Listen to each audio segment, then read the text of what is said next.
Raising the Bets is brought to you by the Star Quest Production Network and is made possible by our many generous patrons. If you'd like to support the podcast, please visit sqpn.com/give.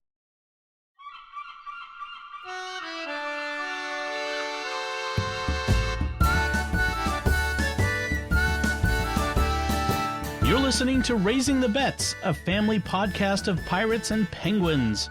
We're a Catholic couple raising 5 kids outside of Boston. Join us as we share the joys and challenges of marriage, homeschool, and our adventures near and far as we make sense of the world and experience the best parts of our culture. I'm Dom Bettinelli. And I'm Melanie Bettinelli. So, Melanie, we are back here again 1 week later. Here we are. Talking about yet again our week that has been. And we seem to go through this cycle. We have like a week where lots of things happen, and then we have a week where not much happens. And then we have a week where lots happens. Well, welcome to my life as an introvert.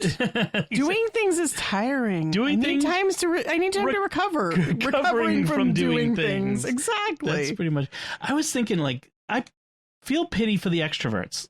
All the people who really need to be out there doing things, being with people who can't.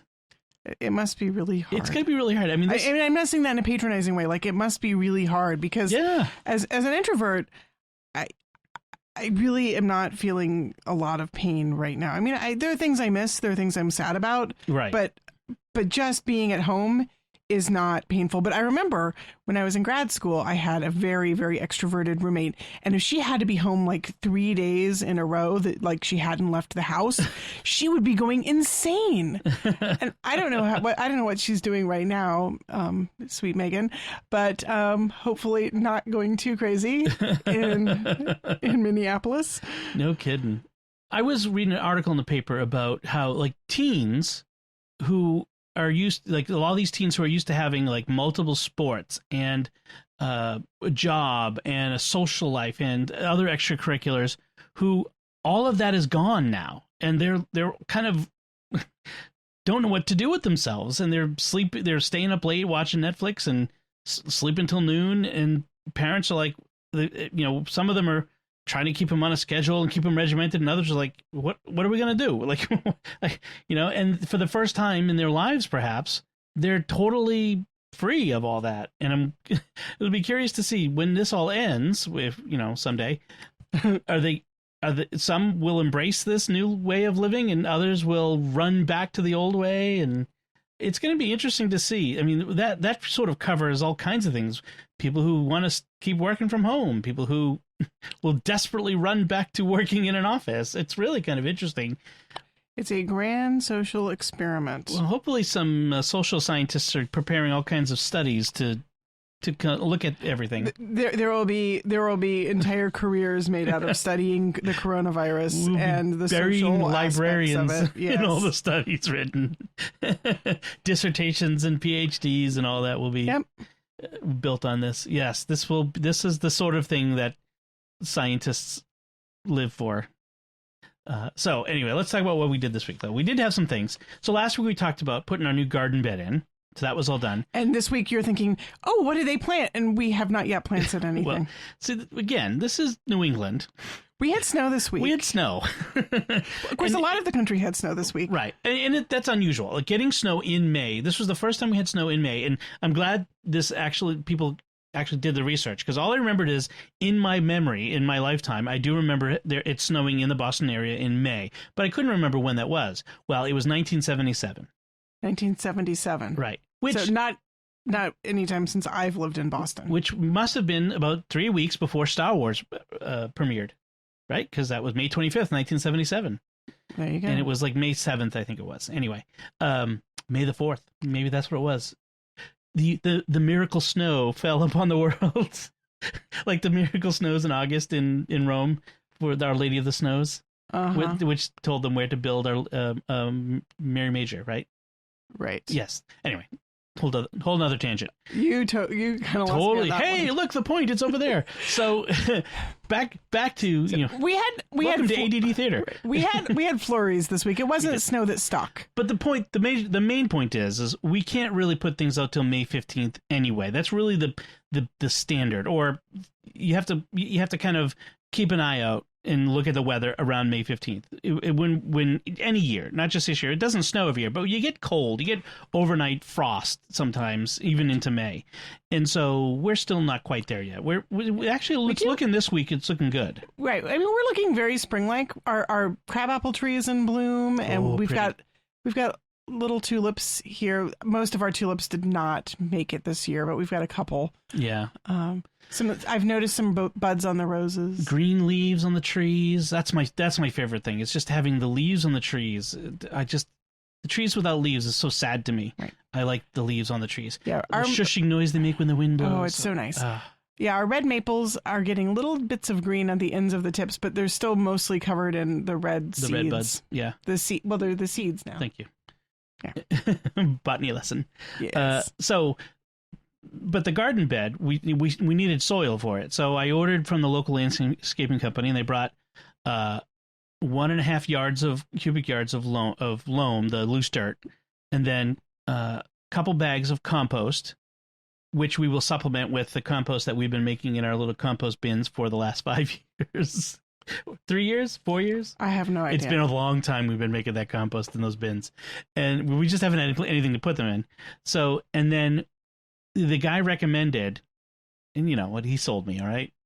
He saw me coming a mile away. Or maybe he says he uses this in his own garden, but it's this special blend that he puts in the top that he plants the plants into, and it's called Coast of Maine, and it has all this like good stuff, including the what is it? The vermiculite, which gives it it's like bulk in it, basically, to give it some bulk and aerate it so it's not too dense for the plants. But also they make it with lobster shell compost. He had you at lobster. He had me at lobster shell. You're such a lobster sucker for anything lobster. He saw me go, well, no, now I'm thinking, why are we throwing our lobster shells away whenever we have lobster? Because composting them would be very smelly. Yeah. But let somebody else do that. Let someone else have this is my excuse for having lobster more often. Smelly, rotting lobster shells in their yard. Well, the shells, if you wash them off, would be fine. I think if you washed out the shells and threw away all the bits inside, the other bits, but just the shell. I'm not sure I want to conduct this experiment in my yard. The neighbors will be complaining. Dogs will be howling at the fence. They already do. Well, yeah, that would not be anything new. I don't think we've talked about the neighbors howling dogs yet. That'll be another discussion. So we got it delivered on Tuesday, Wednesday, whatever, one of the days this week, and I'm like, okay, I knew it's a yard and a half is a lot of dirt. You know, it's like a ton of dirt. Literally. And I'm like, I'm just going to have to get out there and start shoveling it into the barrel and rolling, the little 4-wheel barrel we got, and rolling it out there and dumping it, so because I dump it in the driveway and the garden's all the way around the back of the house. Well, Ben and Sophie and then Anthony were like, can we do it? I'm like, can we? Can you? Well, you'll have to pay me $1 each. Did you try to Tom Sawyer them? No. They totally went for it, and they were out there. I mean, they weren't doing a great, like they weren't doing it fast, but they did most of it. They did like 3/4 of it before I had to get out there, and like it was Wednesday. I think Wednesday we were getting rain, so I wanted to make sure. Or Thursday we were getting rain, and I got out there Wednesday afternoon to kind of finish it up, and we actually didn't get the rain on Thursday. It was weird, but anyway. I got out there and they had gone off to do something else, but they had worked like all day. It was really impressive. And then while I was going, they came back out and helped me finish it off. I was quite impressed. And Bella was out there with the rake, although I think that was not voluntary. I think she told me that you told her to go out and help. I at one point did tell her that she needed to. I think she wanted to like get some screen time, and I told her that she needed to in order to get an iPad turn. She needed to contribute.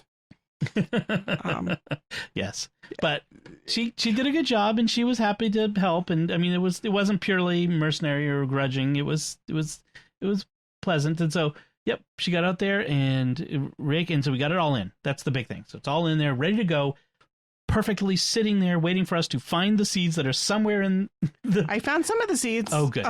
The vegetable seeds or the plant, the flower seeds? There's some radish, pumpkin, watermelon. These are several years old, so I don't know if they're really. I'm not good. sure pumpkin and watermelon are the thing. No, the radishes though look promising. We should get the radishes in the ground ASAP. Because the radishes come up early and they will be a nice early thing. Yeah, I wonder if I should do another Lowe's or Home Depot run and run through those seeds there. Do they sell seeds at Stop and Shop? No. Sometimes the supermarkets sell the seeds. Target does, but I'm not going to Target. No. Yeah, I'll have to figure it out. Because I don't think the mail order is going to work. Everything mail order is so slow right now that you can't guarantee. It'll be the end of the summer before we get the seeds in. It would not be useful. But we also want to get some plants, some seedlings, because you don't want to start tomatoes right now. We could try local nursery. Are they open? Yes. Actually, the place where I got the loam from is a nursery. So maybe I'll go back to them. I'll call them and see if they got seeds and seedlings. Probably. Interesting. I love supporting the little local business in town. And they were really nice, actually, and really good, and they were really good price. All right, so we got the garden bed finished. We did. Also, we got a nice. So they've been all around the country. They've been doing flyovers, the military flyovers in honor of nurses and doctors and first responders, and the better cities got the Blue Angels and the Thunderbirds. We got the local Air National Guard, which hey, I appreciate you guys, because but we did get the F-15s, but we were on the flight path. Yes, a friend of mine posted on Facebook that, woohoo, flyover today. And we're like, well, we're on the flight path. So we went out. They had a map that showed it, yeah. They had a map and estimated times of arrival, flying over for different spots. And they were pretty close to overhead. I mean, they were kind of on. They were more over the center of town. Yeah, they weren't right overhead. They were sort of over the rooftop. Between the trees, but we could see them. It was cool. Could hear them. I don't know. Were we more excited than the kids were? I think it was anticlimactic for them. I thought they expected they expected it to be closer and bigger, I think. Yeah, although Bella did appreciate how loud they were. Honestly, I think that the helicopter flyover when we went on the hike in the town forest and the helicopter was right overhead was a little bit more dramatic maybe, and they were thinking, I think maybe they were thinking something more like that, but also I was excited. I do follow the Blue Angels and the Thunderbirds on Instagram, and so the kids are always looking over my shoulder seeing their videos. So maybe they were expecting a little of that too, which could be. That wasn't going to happen. No. All right. So then on Friday, this is weird. I'm not going to go too much detail, of course, but I had a doctor's appointment, which was weird. I had this appointment. It was a regular scheduled follow-up with the specialist back in March, and they obviously rescheduled it in March to May. And I even as late as last week, I thought they're going to reschedule it again because everything's closed. Nope. I got the call. Hey, your appointment's next week, so come on in. And if you're sick or concerned, you can do a telehealth, the FaceTime thing, or you can just come in. I'm like, I don't. I mean, I'm not sick, so I went in, and it was just kind of odd. Had the mask. I didn't touch anything. I used my elbow to open the handicap door thing. They had the lotion, the alcohol. What is it? The hand sanitizer. Brain not work. Words come out not wrong. I'm like the Hulk. Hand sanitizer, and even to pass her my medical card, my insurance card, which I don't know why. I've been there before. Anyway, she cracked open the little window that she sits behind, the tiniest bit. And I had to slide it through and kind of reach through with 2 fingers holding the card so she could reach over. I'm like, lady, just open it a little more. I promise I won't breathe through the crack. Just so I can, she's like, we're both straining to reach it. If you just open another inch, I can get it in. No. Anyway, so, and then, talking to the doctor was, through masks and everything. It was kind of weird, but it was all right. But just, it was a weird experience. I think if I were to do it again, I would just do the telehealth and just talk to him over the screen, because we didn't need to. It could have been done over telehealth. Just put it that way. So that was the doctor's office, and then we had a pack meeting for our pack. And this has been tough for scouting I talked about the merit badge via the Google Classroom. Well, the pack, the Cub Scouts, like, we can't really do anything with the kids, but we want to maintain the connection to them and keep a sense of, hey, they're scouts and we're doing stuff. So the pack decided to have a Zoom pack meeting with 25 kids. 25 kids. 25 kids. Yeah. On Zoom. All, kids under the age of 10. And it was chaos. It was. I've seen our kids on. I'm like, videos. Mute the microphones. Everybody, like, the parents were just as bad as the kids in some cases. They're like talking, blah, blah, blah, blah. And I'm like, mute all the microphones. Just mute them all. And they wanted to do a scavenger hunt. And so go find something red, and then they have to go through each child, try to get their attention. Colin, what did you get? Colin, look, unmute your microphone. Oh my gosh. And it took we did two things, took a half hour. Maybe they could have just found them and not reported on each. But the problem is it wasn't on a paid account, so it was we only had 40 minutes. So we spent a half hour doing this scavenger run, and then we had to rush through the last 10 minutes of whatever it is we had planned, to do the oath, the scout oath and law and all that other jazz.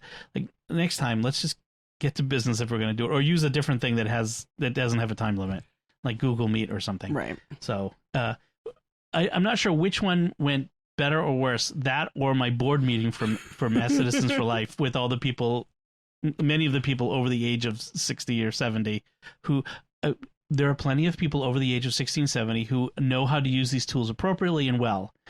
That doesn't describe your mom being one of them. That doesn't describe this crowd. Oh my gosh, it was the same thing. You got two people in the same room, like a husband and wife who are both on the board on two different phones. So the feedback is like, it was crazy. Yeah. Oh my gosh. Zoom is become, the bane.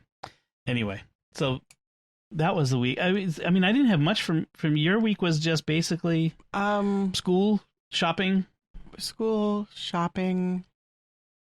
I don't really remember this week. It was a blur. We must have had a week. The kids worked every day. We're keeping at the schooling. We're going at our pace. Bella's doing really well with her math.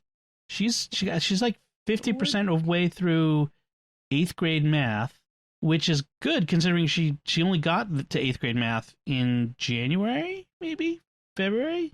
She's she'll be at 9th grade math by the fall, which will be good. She'll be right on target. Be right on target. And she's doing it without much input from me. She's able to work through problems and figure things out, which is great. Yeah, I feel like we're not doing much advancing with schoolwork right now. We're sort of doing bare minimum maintenance, which is, I guess, what most of the nation is doing with school, if they're doing at all. We're reading Lord of the Rings for our literature selection right now, and everyone's enjoying that. We got to Rivendell. We had the Council of Elrond. Now they're setting off. They're getting ready to simply set off. Walk into Mordor, which is not in the book. Not in the book. Not in the book. But I love Lord of the Rings. I love reading it with them. It's very fun. Some of them remember it to some different extents. From before. Some of them don't remember it at all. It's fun watching Lucy's face while I read. She's the most expressive face. I kind of just glance over her every couple minutes and just watch her face. It's the perfect response. It's so unselfconscious about her expressions. Yeah, it's awesome. No, and then there's Bella, who has whole sections of it literally memorized. Oh yeah, and she'll pop out with, what was it in the car today? She was reciting the poem of the song of Aragorn's sword. The blade that was broken. The blade that was broken. Her name shall be blade that was broken. The crownless again shall be king. Yes, she was reciting. She's just out of the blue started reciting that to herself, because she remembers whole sections of poetry and things like that. Which I wonder where that comes from. And but so Lord of the Rings is a fundamental foundational piece of literature for her, as it was for me and for you. Right. It is a foundational text. It is important. Yeah. I decided that since Lucy and Anthony and Ben didn't really remember it very well, it just had to be. It was time. It was time. Andy Serkis, who played Gollum in The Hobbit and the Lord of the Rings, did a thing last week where he read all of The Hobbit straight through for raising money for charity, which was pretty awesome. It would have been cool to watch some of that. Yeah, the kids wouldn't have got it because they haven't seen the movies. Well, he does the voices, though. He could do the voices. He could do the different voices. It would be really interesting to watch, yeah. Yes. All right, so yeah, and otherwise we're just kind of marking time because we can't go to museums and we can't go. Right. I thought about like our nice days this week were like Monday and Tuesday, and I thought about making them go on a hike or a walk, and I wasn't feeling it. I was pretty sure they weren't going to be feeling it. I just didn't feel in the mood to like. It's our goal to get out at least one day a week out into nature and walk around somewhere. And they have had days of playing outside in the yard though, and so I have been kicking them out a lot more frequently now. The weather is nice. Been nicer, yeah. So all right, so it's also not been an exciting week for a lot of cooking. We've had we've done cooking. We have a few things we've talked about before, so there's no sense going over those again. But you did make a new bread. I did. And I don't really remember where the inspiration. Oh, I remember. So you had a chocolate stout in the fridge. Yeah. That's been in there since who knows when. I like a chocolate stout or a coffee stout. I like stouts like that. But this one was way too like candy bar chocolate. What's funny is I posted a picture of it and one of my friends said, "Oh, that's one I really like. It's one of my favorites." Well, someone who's really into chocolate more than beer would probably like it. This is a person who is more beer than chocolate, so I was kind of surprised. Anyway. Interesting. So I sort of got the idea, like you pulled it out, you were cleaning out the fridge, and I said, I should bake something with like a beer bread with that. And I've made like a baking soda, like a soda bread, yeah. Beer bread before. But I've got this sourdough starter I've been feeding and occasionally baking things with. And I thought, sourdough beer bread, this has got to be a thing. So I Googled it. And in fact, it is a thing. I found a recipe for sourdough beer bread, which used rye flour in addition to the wheat. So I thought that sounds promising. I've got some rye flour. I've got this chocolate stout. I've got my sourdough starter. And it was like an overnight rise, and it came out. It was so good. It was so good. This was brilliant. That the rye had this nutty flavor, and then there was the chocolate notes and the beer notes and the sourdough notes. It was really complex. Had that yeastiness from the beer a little bit. Right. So like beer yeast, which is different from just regular yeast. But yes, a little bit of the chocolate note, which really pairs well with rye. That rye, dark, toastiness. Right. When this bread baked up with this dark chocolate colored crust too. Yeah. Really thick, dark crust. This bread goes into the oven at 500 degrees, and then after 15 minutes you bring it down to 450. So it's like a hot, fast cook. So the crust is nice and crackly, but the interior was really moist. Really, really soft and airy, big bubbles. But even better, the second day. Oh, it was so good. Especially if you toast it with some, a little butter on it. That was really good. Yeah, that was. Yeah, I had it left over on like the third or fourth day with some soup that I'd made, and it was just as good then. So now I want to go buy more chocolate stout to make more chocolate stout bread. Come on. I thought we talked about it last week, but I didn't make a note of it. So if we talked about it last week, I apologize for talking about it again. No, because I made it on Tuesday. I couldn't have talked about it last week. So I used one of your homemade breads last Sunday when Bella made the bacon outside to make bacon toast. Yeah, that was my last batch of homemade experimental bread. Sourdough. Oh, okay, that was the other sourdough. Okay. I think. Because I was trying to remember with the bacon fat. And that would have just over the top. That might have been almost too much. Head exploding. So, yeah. I do want to do bacon toast with avocado at some point, but that's a whole nother show. So that's what we've been cooking. I mean, we had pizza this week too from the local pizza place, and I made chicken teriyaki with just a basic teriyaki sauce, which is really sweet, and I'm not sure if it could be less sweet. It could maybe be a bit less sweet. I would like to pull back on the sweetness a bit and I would love to be able to put a little spice in it. I don't think you're going to get away with that. No. What I did was I actually added some sriracha to my food on At the plate, table? and it was really good. It really balanced the sweetness out. So I think a little bit of spice would really balance out the overly sweetness of it. It was just a little too much. So that was, but it was good. It was a good recipe. So let's talk about entertainment, what we've been reading and watching. So let's talk about the book you recommended for me, called Crimson Bound by Rosamund Hodge. With a full disclaimer, Rosamund is a friend.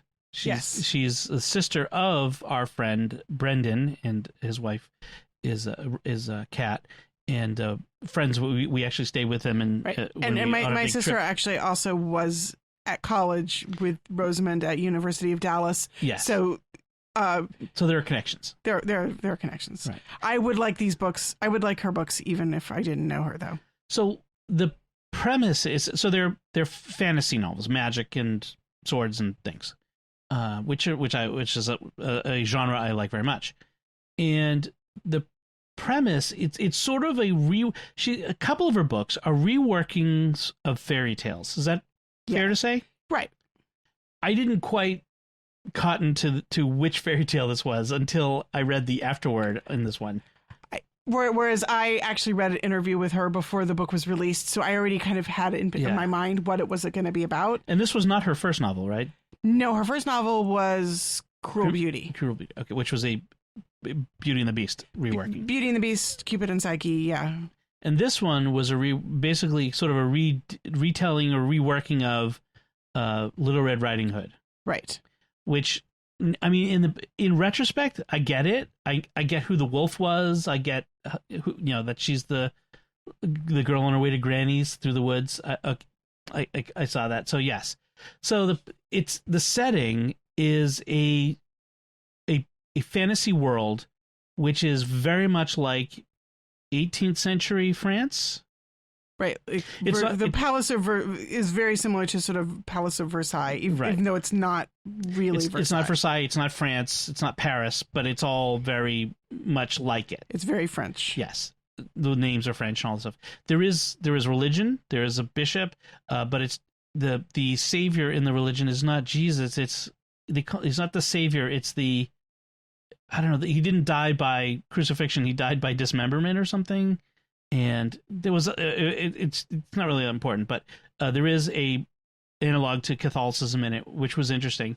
And Rosamund is Catholic, and she's a faithful Catholic, so she treats religion well and appropriately. Actually, I have to say this novel has one of my favorite all-time fictional confession scenes in it. Right, a character goes to confession, and it's a real. It's not like overly pious, sappy. It's not fake. It actually and it's not gratuitous. It's integral to the plot. Integral to the plot. It works. It works in the plot.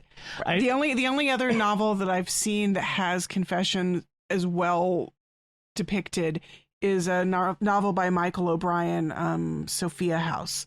Mm-hmm. Like of my top two favorite confession scenes in literature. Now, this is not a Christian fiction book. This is no Catholic. No. Like, you wouldn't be filed in those areas, but yet it is imbued with a Catholic worldview.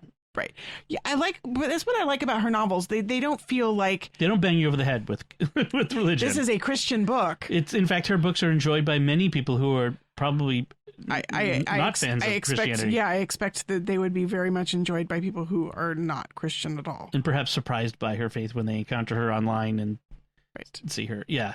In fact, I think I've seen her say things along those lines, with the responses from certain readers who are surprised by that she actually is a faithful Catholic. So the book deals with, there's the Great Forest, which is sort of this magical forest that it coexists with the real world, and there's a creature behind it called the Devourer, which is essentially like a Satan figure, which is seeking to devour the world. It's ultimate nihilism, the ultimate destroyer. It wants to just destroy. It reminds me a bit of the Nothing in Neverending Story. You've never read Never which Ending I've Story. never read it or seen it. Right. Or there was something else. It's slipped my mind now. It's in another fictional analog. So I enjoyed it. It's a bit of a, it had a bit of a romance novel feel to the first half, at least. There's a bit of, I don't know, I kind of could, there's a bit of that whole thing where the two characters, they outwardly dislike each other and think they dislike each other, but you can totally see that they're going to get together, like, at some point. Except there's going to be a time when there's a misunderstanding and there's a split, but then they have to come back together. It's like a rom-com, you know? Right. So there was a little bit of that. Not my favorite sort of thing. That's not really my, but nevertheless, I really enjoyed it. It was a good book. I'm glad you recommended it to me. That's actually been on my reading list for a while, and when I was looking for the next thing to read, that was the one that I picked because you recommended it. So it's always gratifying to have my recommendations taken under advisement. Well, just like your Guy Gavriel Kay recommendations, Tagana, which I need to reread because I don't really remember it, but yeah, which Guy Gavriel Kay really, especially his early stuff, is really good. Tagana and the Sorantium Duology, which 2 books, right? 2 books. 2 books. This Sorantium Duology, which is really good, and then the Lines of El Rasan. Yes, I think that's all I read of his. I think you should read Last Light of the Sun. You'd really like it. It's sort of a Viking analog. Interesting. So he does sort of the same sort of thing as we said with Rosamund's books, which was it's a world where the places are very much like our world, but yeah, it's different. He sort of writes alt history fantasy where there are elements in his novels which are fantastical. And yet he's generally is sticking fairly close to a particular historical time and place, although he will often draw elements from not exactly the same time. Like, right. You know, there's a little bit of Xantium here, but then there's also this thing which happened in Rome over here, and we're going to kind of pull them together. And because it's fantasy and not historical fiction, he can play fast and loose with the characters. Yes. He can play fast and loose with historical events. And yet you get a very good sense of a particular time and place. And I really like that. So the Sorantium Duology is really the story of the Byzantine Empire and the death of Emperor Justinian? Yeah. It's sort of Justinian and Theodora, kind of. Sort of, with other stuff. And then Lines of El Rasan is the story of El Cid in Spain. Yes. And so, as you see, and the not the Reconquista, the fall of the conquering of Spain by the Moors, Muslims, the Muslims, right? The Moorish invasion. So that's also actually recommended. We hadn't planned to talk about it, but yeah, I would totally recommend the Sorantium Duology. So the other thing we wanted to talk about was a TV show that we both enjoy. There's only a handful of shows that we watch together. Yeah. And usually there's like one show at a time that's our show that we watch together. When we were first married, it was Lost. We both watched Lost. Then it was Castle. Love Castle. Nathan Fillion. Yeah. And that leads us to the current one, which is The Rookie, also starring Nathan Fillion. Really like Nathan Fillion. Yeah, we're both big fans of Nathan Fillion. I would not generally watch. I'm not huge into police procedurals. I've watched a few. I've enjoyed a few. Yeah. I really like them when they can become very repetitive. If they're really good character driven, if it's an actor I like or a character I like, I can really get into them though. Right. If they're well written too. Right. And The Rookie is, I mean, it's not high drama. It's not CSI. It's not Bosch. It's not like amazing crime, crime solving detective thing. It's kind of comedy drama. Like there's an element of the. It's light cop drama with. It's really personality driven, and it's the personality of Nathan Fillion's character Nolan that really drives it. Yes. And the premise is he's a 40-something-year-old rookie in the LAPD. He was a contractor. He was married. He had a kid. He lived in Pennsylvania. He got divorced. He was looking to figure what to do with the rest of his life. He ended up deciding to become a policeman. Moved to LA, entered the police academy, and graduated as the oldest rookie ever. And it's actually based on a true story. This guy who graduated as the oldest rookie ever, I think it was in his late 30s or something. And so, but comes from Pennsylvania's not really the middle of America, but parts of Pennsylvania are parts of, this sort of old-fashioned, optimistic, helping others, not cynical America. Yeah, he's like just the nicest guy. He's relentlessly positive. He's relentlessly about helping people. And yet not sappy and not really not naive. And not naive. No, he's in fact he's kind of worldly wise compared to the other rookies. I mean, he's got experience, and yet there is a little bit of naivete in him. Yes. Sometimes the optimism leads him to overlook the things that more experienced police say, nah. And sometimes it works out and sometimes it doesn't. Right. Sometimes his positive attitude leads him to solutions which are sort of thinking outside the box, which the older, more experienced cops wouldn't have come up with, and they work. And then sometimes it leads him to it's like horrible classic blunders, like a land war in Asia. Right. and I like that mix. You never know what you're going to get in any given episode. Is it going to be Nolan's blunder, or is it going to be Nolan the super cop? And I can often do the thing I do, which is I can tell the bad guy as soon as I see him on screen, whether it's obvious or not. But a couple of times they've really surprised me. In fact, no spoilers, but they're doing a 2-part season finale for this is the second season, and we've watched the first part, and we should be watching the second part by the time you listen to this. And I was really shocked at the conclusion of the first part. That came out of left field. So it's nice when you get surprised. I love it when they can surprise me, because it means that the writers are thinking outside the box. And the reason I can predict who the bad guy is and what's going on, like I predicted part of the thing last week, but the reason I can predict is because the writers have conventions that they follow. Like if this happens and that happens and that happens, it's because this character is going to be important to this. This guy showing up here at this time doing this sort of thing is because the writer intends to use them this way later. It's just a convention that everybody falls into patterns, and this is the patterns that Hollywood falls into with cop shows. And I like when cop shows break out of those patterns. I mean, it's not like Bosch, which I talked about last week, which I think it was last week, which is a much grittier, realistic cop show. Yeah, The Rookie is not. If you're looking for realism, you're not going to get realism. Yeah, no, it's kind of over the top scenarios where there is no way that one rookie would have.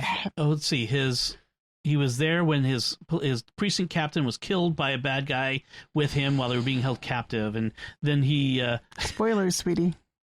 No, well, this is. I mean, that's pretty generic, and over a year ago. Just like serial killers and like all these different like scenarios, like way over the top, over bomb threat, terrorists. There's no way that one rookie cop would. Also, how many SWAT? How many times do they do entries that should have been a SWAT team instead of a rookie and his training officer? Yeah. So it's not super realism, but it's a lot of fun. I mean, it's like Castle. Castle was nowhere near realistic, cop show, but it was a lot of fun because of the interactions of the characters, and the writing was fun, and you liked the characters. So I just love Nathan Fillion. Yeah, I'll watch him in almost anything. Yeah. Serenity Now. So that's what we're talking about this week for stuff we're reading and watching. Was there something I feel like I read something that I should be talking about or watch something, and my brain is just. Have you watched any more Marvel movies? I have not. I feel like I was just saying this to my sister today. I have picked up and watched half episodes or half hours of a bunch of different things, and I'm just feeling like nothing's really grabbing me. I've watched parts of movies, parts of series, parts of mini-series, and I just kind of I watch a little bit and think, no, this isn't what I'm looking for. I don't know what I'm looking for. I'm not finding it. I'll tell you one thing I watched this week was Disney Plus has a new behind-the-scenes series for The Mandalorian for the first season. It's really more about Star Wars in general, but the first episode was about the directors, all the different directors they had. The second episode was about the background of Star Wars, the legend, how it came to be, the sort of things is the basis for The Mandalorian. And there's this one guy named Dave Filoni. He's executive producer. Okay. he created the Clone Wars series, Star Wars Rebels, Star Wars Resistance. He's behind all the animated series, and now he's behind this live action. And he was brought in by George Lucas to help create Clone Wars about a decade ago. And he has really become the keeper of George Lucas's legacy not in a official sense, but he's the guy who lives and breathes Star Wars as a fan, like in Lucasfilm. I mean, there are plenty of fans at Lucasfilm, don't get me wrong, but he gets it. And there is 5 minutes at the end of the second episode of this Disney Gallery, I think it's called, episode on The Mandalorian, where they just let him go. Like they're sitting around a table, and they just let him go for like 5 minutes, where he explicates the idea behind Star Wars from the Duel of the Fates, the battle with Darth Maul, all the way through to at least through Return of the Jedi and Luke's battle with the Emperor, Luke and Darth Vader with the Emperor. And he gets this through line of why everything happened, why everything was necessary for them to get there, why he went through the hero's journey of Anakin from start to end, and it was amazing. It was incredible. I had never heard anyone do such a good job of getting to the heart of what Star Wars is about, and why it's not just a kid's story about spaceships and laser battles. It's a human story, and stories of fathers and sons, and story of love, and a story of love and hate, really, but love, and also that longing for love, that an unfulfilled longing for love that turns bad, and it was really amazing to watch this. I was like, jumping in my chair, going, this is exactly it. This is what if I wanted to show someone what Star Wars was about, I would show them this 5-minute clip. Really amazing. And so my thought is Dave Filoni is going to become the Kevin Feige of Star Wars. Who's Kevin Feige? Right. He's the guy behind all of the Marvel movies. So he's the executive producer. So there's one sort of vision that's overarching the whole thing. He's the keeper of the vision. I mean, all the Marvel movies connect. They all have to have a vision and a unity of they don't have to be exactly the same, but they do have some unity of voice. They have a style. They have a way of being Marvel movies. A taste, like a taste. I don't know. That's not the right word. Tone. A tone. Yeah. Voice. But visual tone and a voice. I think a lot of people were worried that when George Lucas sold everything off to Disney and left, that would be lost. Who would be the keeper of that vision? And at first it was J.J. Abrams directing The Force Awakens, but a lot of fans weren't happy with that. And he only directed 2 movies. That was he's not there. He's not running things. And then Kathleen Kennedy, who's the president of Lucasfilm, but hits and misses, and she's more of a business person, and there's a couple lower level people who are pretty important about maintaining a continuity, but the vision is clearly Dave Filoni. He's clearly is a keeper of the vision of what Star Wars is about, and I really think he's going to take up that mantle into the future if they let him. Yeah, well, so he certainly has the blessing of George Lucas, and he has the blessing of he's really everyone involved in The Mandalorian credits him with making sure The Mandalorian, as different as it is as a space western, is still Star Wars at its heart, and why it still feels like Star Wars despite being, it's not just a different sci-fi show that has stormtrooper outfits and Mandalorian armor. It's still Star Wars. It's true. It is. And it's kind of a weird fusion because it's still Star Wars, and yet it's so very... It's so very far from the Star Wars we recognize. Well, right. It's so very Western. Right. And it doesn't involve the big movements of, defeating the Empire and the Rebellion and the New Republic and the Jedi. I mean, the Jedi aren't even... you have the Child. The Child is a Jedi. Well, clearly. the child is a he's Force the user, right, but the Jedi whole and Sith, it's Jedi, not even there. yeah. And in fact, the people around him don't even know what it is why he's able to do this. The Force is just sort of, nobody knows around here really knows about the Force. Right. They're kind of surprised by it.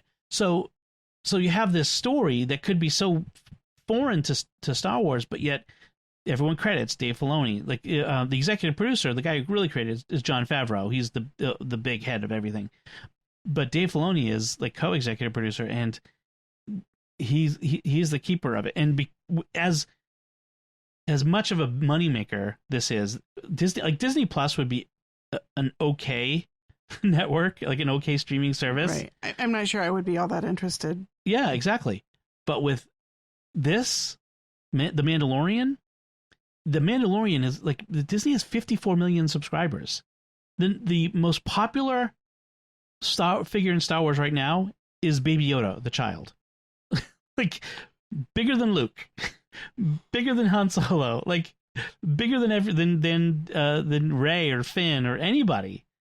It's wait, the child. How do you determine bigger than? Like, by what metric? Oh, so one of the metrics is searches on, or fan surveys or surveys, how much they're talked about in online, in general circles. Like, he's as recognizable in general to the general public, outside of the hardcore fans, as Darth Vader is. He's as recognizable as Luke is. Probably more so, because Luke hasn't had a large role in Star Wars since Return of the Jedi. So yeah, I mean, Baby Yoda, the child, is huge, and that's because Dave Filoni, they credit him with making sure, and Favreau, with A, keeping him under wraps, and B, making sure that he is cute, but also mysterious, but embodies a lot of what makes Star Wars great.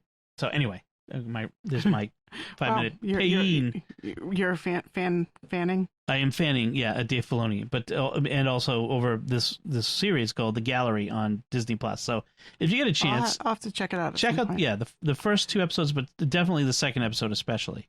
There's a new episode every Friday. So just to hold us over until we get the second season. So then the last thing we wanted to talk about is, we had a conversation this week where a lot of states are opening up with the virus stuff. The lockdowns are ending. People are able to go out more. We're still supposed to be social distancing and wearing masks. People doing that more or less. But for our purposes, a lot of churches are opening, having public masses again. Yeah, my parents went to mass today at their parish, and there were, I think, 25 people there, maybe. Which was interesting, because they said they could have had up to 50, but only 25 people showed. Right. My mom said, this was her report, they had 4 choir members all wearing masks and singing in masks. The priests were wearing masks when they processed in, and when they were sitting, but not when they were actually saying the mass. She said that she discovered that it was very, very hard to cry in a mask, because you can't really wipe your nose. And she was crying because she said the look on their pastor's face when he saw, like, he finally able to celebrate mass with his people. She said it was just, he was so very moved, and she was so very moved, and it was just very happy. Don't make us cry in the masks. Don't make us cry in the masks. So we've been talking about what happens, and we talked a little bit about, like, in the big scale of things, like what happens to parish life when things happen. But we're talking about our family. What do we do when the time comes when our parish opens? Right. And it will probably be a limited mass, like we said, like 25 or 50 people will be allowed. And this is pure speculation, because right now there's nothing. We know that we're not going to hear anything until May 18th from the governor, and who knows at that point what he's going to say. Right. It's and I know that I've heard that at the Archdiocese they're talking about it. There's conversation. The Presbyteral Council, the Archbishop, different departments, they're talking about what, given what's possible, what will we be able to do. So there's talking about it. But so we kind of assume, all right, so what if it's like other places, there'll be a cap on the number of people who can be in the church, depending on the size of the church. and you won't be able to sit near other people. We won't have the sign of the sign of peace. Everyone will have to wear a mask. Communion will have to be different somehow. We'll have to figure that out. How are we going to do communion with masks? That whole thing. So, but what do we do? Our family. It's probably going to be for a long time to come. The Sunday obligation will be lifted. It will be dispensed from it. Someone asked, does watching Mass on TV fulfill my Sunday obligation? I saw someone ask that online. No. And no, and yes, there still is a Sunday obligation. That was the second part. Do I still have a Sunday obligation? Yes, but you're dispensed from it. Like, the obligation is there always. We have an obligation. That's an objective fact.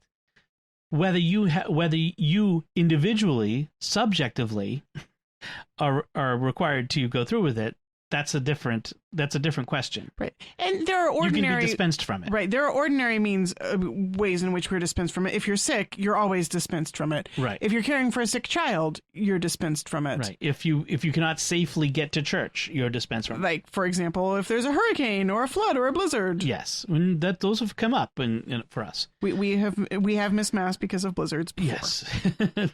So... And for sickness before as well.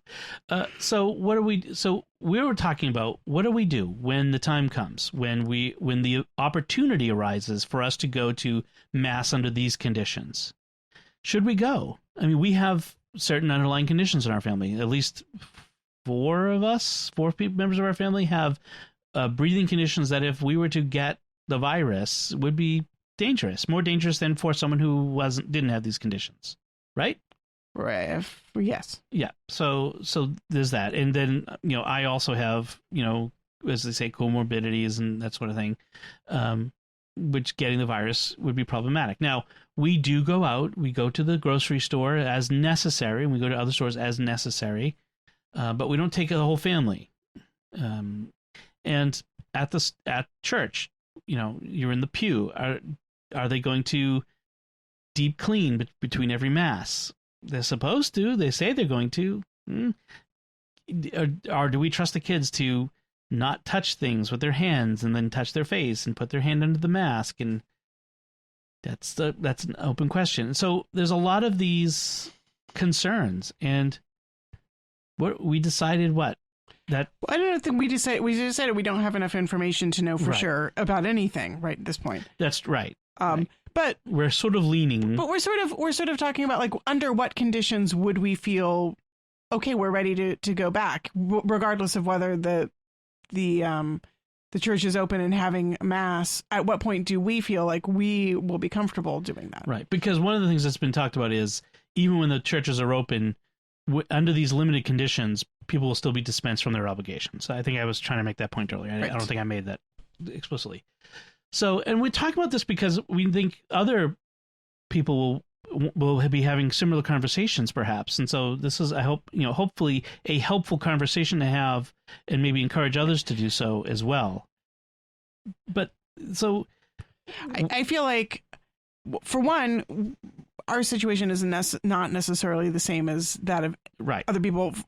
Our parish is in the city that, after Boston, has the most number of the highest percentage and the highest number of cases infections in the state.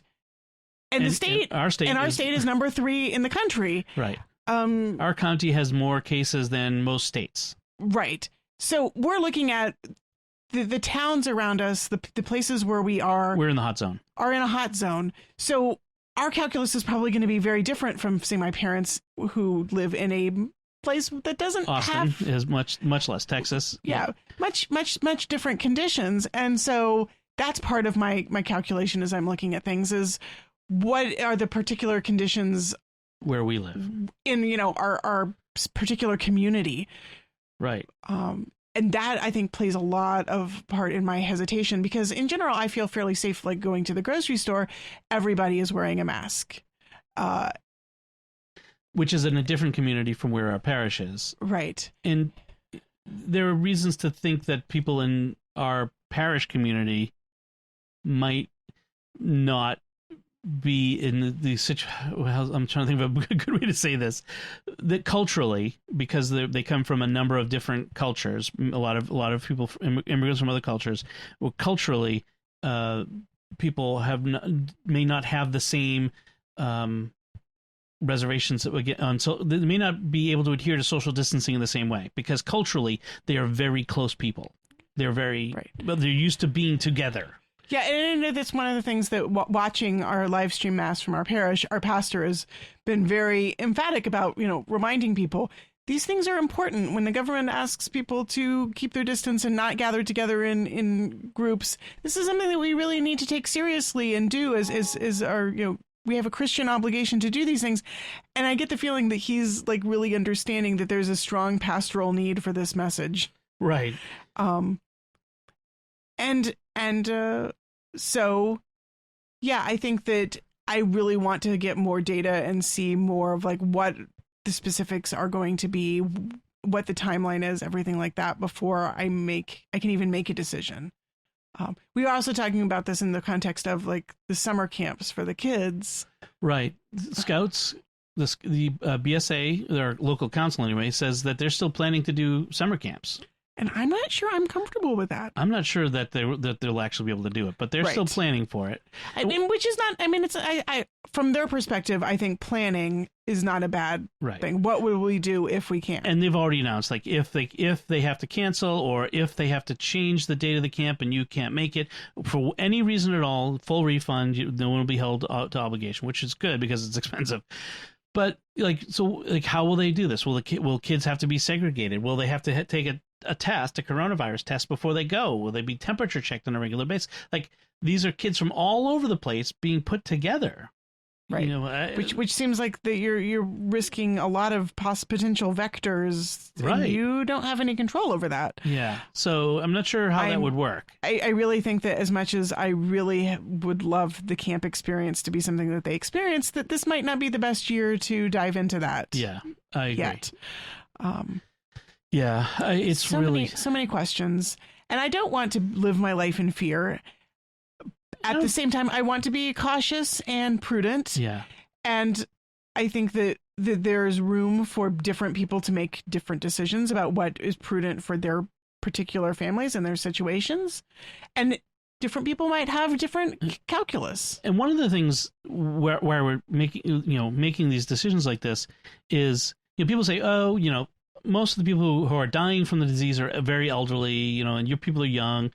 It's not just about dying from the disease, too. We don't yet know what the long-term effects of having been infected by this disease are. Sometimes these diseases can have, as we saw, like with polio and other diseases earlier last century, they can have lifelong effects. In fact, I saw an article where the Department of Defense is starting to consider whether to ban anyone who's ever been sick with the virus from enlistment because of concerns they have about long-term respiratory effects. Right. I've seen concerns about respiratory effects and about blood clots and stroke and other things. This isn't just I've seen some people kind of dismiss it as, well, it's like a bad cold, just get it and get it over with. I'm not sure that's I'm not sure that's, for us, that's not prudent. I mean, you make your own decision, but I'm not going to rush out to. Yeah, I had pneumonia when I was in college, and I was kind of shocked actually. 2 years ago, I had an MRI for a completely unrelated thing, but the radiology report was incredibly extensive and sort of commented on everything that they could see in the. Including my lungs, which it said had scarring in the bottoms of both lungs from that pneumonia that I had 20 years ago.